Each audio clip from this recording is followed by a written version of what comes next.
OpenAI ఒక్కసారిగా U turn తీసుకుంది. GPT-5 చల్లని వ్యక్తిత్వంపై పెద్ద ఎత్తున వ్యతిరేకత తర్వాత GPT-4oని మళ్లీ తీసుకొచ్చింది. ఏమైందో 2 నిమిషాల్లో చూద్దాం. GPT-5 వచ్చినప్పుడు టెక్నికల్గా సూపర్, వేగంగా ఆలోచిస్తుంది, తప్పులు తక్కువ. కానీ టోన్ మారిపోయింది. యూజర్స్కి స్నేహితుడు లాంటి అనుభూతి పోయిందని, దూరంగా ఉండే అసిస్టెంట్లా అనిపిస్తోంది అని చెప్పారు.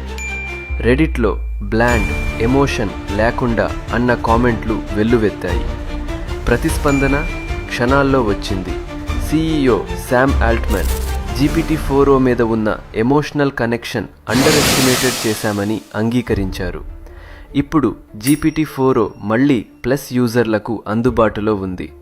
GPT-5 డిఫాల్ట్గా ఉంటుంది, కానీ ఇప్పుడు మీకు పవర్ కావాలా లేక వెచ్చదనం కావాలా మీరు ఎంచుకోగలరు.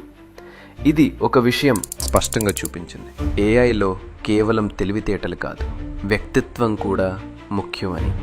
ఓపెన్ఏఐ ఇప్పుడు యూజర్కి తగిన టోన్, వ్యక్తిత్వం సెట్ చేసుకునే ఆప్షన్ ఇవ్వాలని ప్లాన్ చేస్తుంది.